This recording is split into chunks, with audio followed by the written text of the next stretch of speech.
4-year council terms, orange voting bins in supermarkets and an annual local government week. These are just some of the recommendations from the Local Government New Zealand Electoral Reform Working Group, detailed in a brand new report out this morning. Nick Smith is the chair and Nelson Mayer joins us now. Nick, good morning. Yeah, good morning to you. Good to be on the Herald NOW. What's that, sorry? Good to be on your program. Oh, great to have you here. Sorry, I just missed that. And most of us are missing voting in the elections. Big problem, 40%. What do you reckon these changes, and we'll go through them in a second, what's the goal? What is the percentage turnout goal that you're going for, Nick? Well, we do really well as a country with our parliamentary elections, and we get 82% of people voting in elections. In local elections, that's been declined. When I first stood for local government 40 years ago, it was up at 60%. It's down at 40. I think we should be aiming to get it at least north of 60%, and that's going to require big changes. Okay, so some of the things you're recommending, 20 recommendations all up, you know, moving the responsibility for the elections to the Electoral Commission. That would require some government funding, some funding from councils, a levy, a referendum on moving to a 4-year term, you know, more education in schools, all of these things. Honestly, I don't think it's going to work. Why not just come out with one recommendation, which is making it mandatory to vote?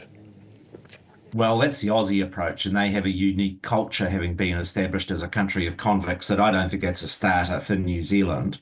We actually have very high, by international standards, participation in our parliamentary elections, and largely what this report is saying is that we should replicate that system for our local elections. It just doesn't make sense in this age to have all of our 86 councils running a different system for their local elections. You know, we spend 50 cents a voter on the campaign to get people out to vote for local elections.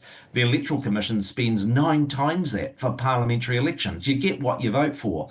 And you'll be familiar with the little orange man and his dog that do a pretty good job at parliamentary electric time and getting people out to vote. And we think he should be recruited for increasing participation at local elections as well, right? Why not? Because this is all going to sound like money, money, money to cash-strapped councils and to the government, which doesn't want to spend any, right? Why not just tack the local ones onto the central ones and make use of the little orange man then?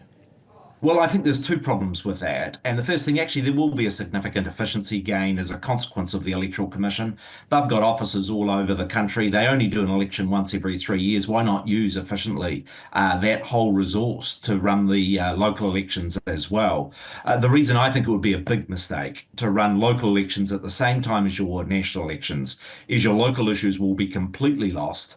You'll have your councils completely dominated by parliamentary politics, and the issues that actually are quite important for local communities about the libraries, the parks, about the bus services, all those things that local government are involved with would be lost if you simply had them at the same time. Okay, all right. I hate to be sceptical, Sally, Nick, but I am this morning. I don't think you're going to get 20. I don't think you're going to get a 20 percentage point boost out of this. While I'd say this to you, is that we know the parliamentary system works and works well. We know we get 80% of people voting with it. 40% is really starting to challenge the mandate that mayors and councils have to speak for their communities. This is the work that we've done that we think would give it a shot in the arm and get people more involved in our local elections. All right, Nick, appreciate your time this morning. Nick Smith, Nelson Mayer and Chair of the Local Government New Zealand Electoral Reform Working Group, which is a lot to say. 14 minutes after 7.